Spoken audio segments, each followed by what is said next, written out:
Hello' বন্ধু বান্ধৱীসকল সকলোকে মোৰ চেনেললৈ স্বাগতম জনাইছোঁ। আপোনালোকৰ খবৰ নিশ্চয় ভাল। আজি আমি আলোচনা কৰিবলৈ গৈ আছোঁ আমি ৰামধেনুত কেনেকৈ অ আ ক খ বা অসমীয়াত লিখিম। ইংলিছটো মানুহৰ প্ৰব্লেম নালাগে, বিশেষকৈ অসমীয়া টাইপ কৰিবলৈ গৈ মানুহৰ বহুত কিছুমান প্ৰব্লেমৰ সন্মুখীন হয় বা কোনটো ইংলিছ কীবৰ্ডখনত কোনটো আখৰত ক খখন থাকে আমি কেনেকৈ লিখোঁ তাকে আজি দেখুৱাম। আমি ৰামধেনুত কেনেকৈ অসমীয়াত টাইপ কৰোঁ তাৰ সেইটোৱে দেখুৱাম। আহক আমি ভিডিঅ'টোলৈ আগবাঢ়ি যাওঁ। প্ৰথমতে আমি ৰামধেনুটো লৈ ল'লোঁ। এইটো ৰামধেনু অসমীয়াত আমি কৰি ল'লোঁ। ঠিক তাৰপিছত আমি পেজ মেকাৰটো অ'পেন কৰি ল'ম। ইয়াতে আপোনালোকে চাৰ্চ কৰিব ইংলিছটো কৰি ল'ব লাগিব, অসমীয়াত হৈ আছে। এইটো চিফ্ট প্লাছ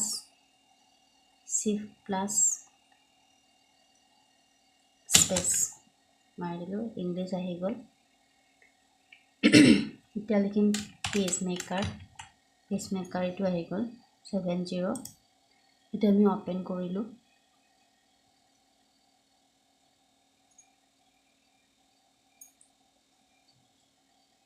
অলপ টাইম লাগে। অ'পেন কৰিলোঁ, কৰাৰ পিছত আমি ফাইলত গ'লোঁ।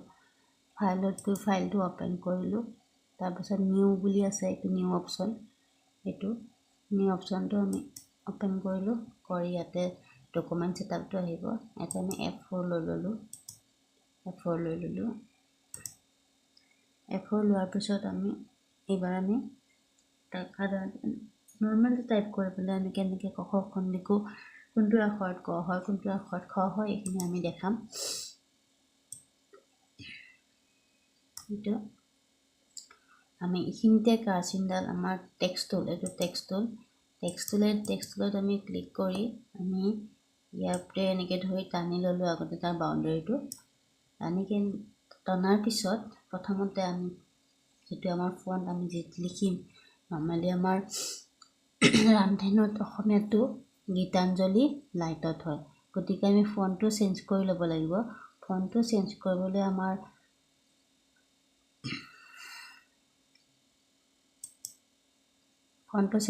আমি ইয়াতো যাব পাৰোঁ, নহয়তো বা আমি শ্বৰ্ট মেথডত হ'লে আমি এইটো বস্তু এই যে তলৰটোত আছে এইটোত যিখন চাৰ্ট আছে এই চাৰ্টখনত আমি ক্লিক কৰিলোঁ। ক্লিক কৰি গীতাঞ্জলি বুলি চাৰ্চ কৰিলে গীতাঞ্জলি লাইট, বল্ড, লিপ এইবিলাক আহি গ'ল। যি লাগে আমাক লাগে অসমীয়াটো টাইপ কৰিবলৈ কাৰণে গীতাঞ্জলি লাইটটো ল'লোঁ। ফণ্টটো আমি ডাঙৰকৈ ল'লোঁ, আমি দেখা পোৱাকৈ 18 মানত লৈ ল'লোঁ। এইটো কৰি ল'ব। তাৰপিছত আমি এণ্টাৰ মাৰিম। এতিয়া আমি ডাঙৰ কৰি ল'লোঁ। কণ্ট্ৰল 2 মাৰিলে এইটো ডাঙৰ কৰি ল'লোঁ। আমাৰ এতিয়া চকুত পৰিব। এতিয়া যিহেতু আমি ইংলিছত কৰি আছিলোঁ, ইংলিছত পৰা এতিয়া আমি অসমীয়ালৈ আহিব লাগিব। আমি অসমীয়ালৈ আহিবলৈ হ'লে ইয়াতে আপুনি কণ্ট্ৰল অল্ট এল মাৰক। এইটো দেখিছেনে? এইটো অসমীয়া আছামিজ ফনেটিক বুলি দেখা দিছে। এতিয়া আমাৰ অসমীয়াটো টাইপ কৰা যাব। কে মাৰিলে আপুনি ক লিখিব। প্ৰথমতে ক লিখিলে এইটো অকল কে মাৰিব, ক হৈ গ'ল। তাৰপিছত চিফ্ট আৰু কে ধৰিব, খ হৈ গ'ল। আখৰটো যদি ডাঙৰকৈ লাগে আমি আৰু অকণমান ডাঙৰ কৰি ল'ব পাৰোঁ।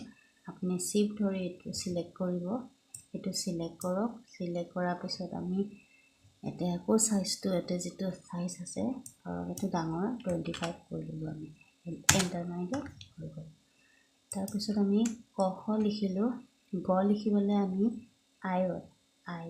আইটো অকল আইটো দিব গ। তাৰপিছত এণ্টাৰ মাৰক। চিফ্ট ধৰি আইটো মাৰিলে খ। তাৰপিছত ইউ মাৰিলে উঙ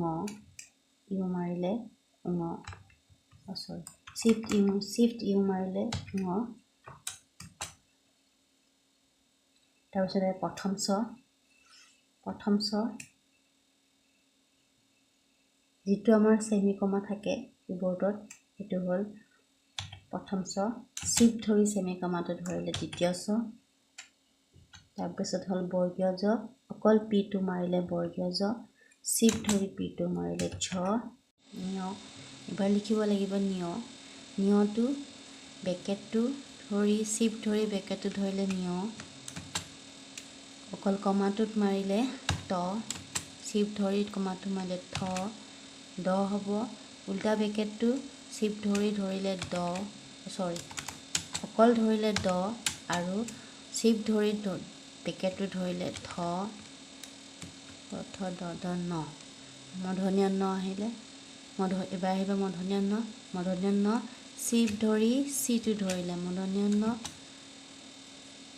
তাৰপিছত হ'লে দন্ত্য ন যাব ভি অকল ভিটো মাৰিলে দন্ত্য ন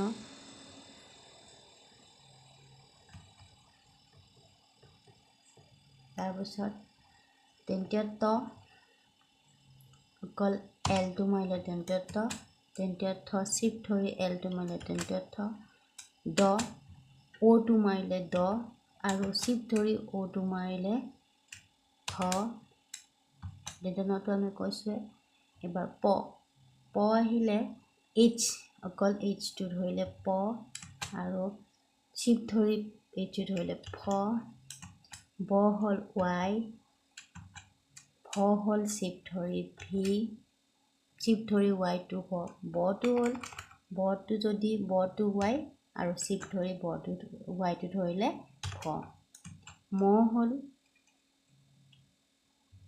অকল যদি আমি চিটো মাৰো জ হ'ব যিটো আমাৰ ব্ৰেকেট থাকে ব্ৰেকেটটো অকল যদি ব্ৰেকেটটো মাৰো তেতিয়াহ'লে জ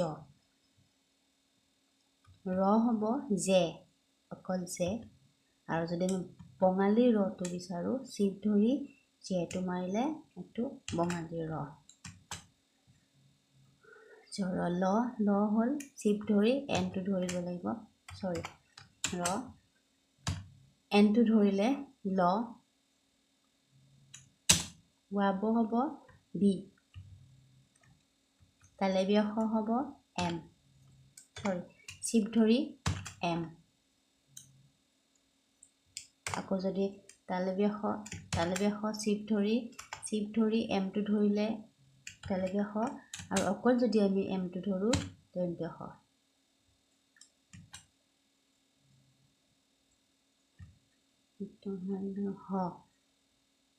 খ হ যাব ইউ অকল ইউটো মাৰিলে হ ক্ষয় আমি শিফ্ট ধৰি ওপৰৰ যিটো 7 থাকে কিবৰ্ডত সেই 7টো ক্ষয় দৈৰ হ'ব আমি শিফ্ট ধৰি উল্টা বেকেটটো মাৰিলো অকল বেকেটটো মাৰি আকৌ তাৰ ওচৰৰ যিটো বেকেট আছে সেইটো মাৰিলো তেতিয়া ফুটটো আহিব অকল বেকেটটো মাৰিলে দ আহে তাৰ ওচৰৰ বেকেটটো মাৰিলে কমাটো আমাৰ তলত ফুটটো আহি যায় ধ শিফ্ট ধৰি বেকেটটো ধৰিলো আৰু ফুটটোৰ কাৰণে আকৌ তাৰ ওচৰৰ বেকেটটো মাৰিব লাগিব অন্ত্যেষ্টয় যিটো কুৱেশ্যন মাৰ্ক থাকে কিবৰ্ডত সেইটো অন্ত্যেষ্টয়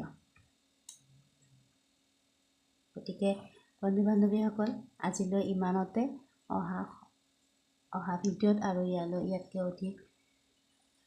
অধিক ভিডিঅ' দিম বুলি আশা কৰিছোঁ যদি আপোনালোকৰ এই ভিডিঅ'টো কিবা ইনফৰ্মেটিভ যেন লাগে এনেকুৱা ধৰণৰ ভিডিঅ' যদি চাব বিচাৰে মোৰ চেনেলটো ছাবস্ক্ৰাইব কৰি দিব আৰু লগতে থকা বেল আইকন বটনটো দবাই দিব যাতে মোৰ সকলো ভিডিঅ' আপোনালোকে প্ৰথমতে পায় ধন্যবাদ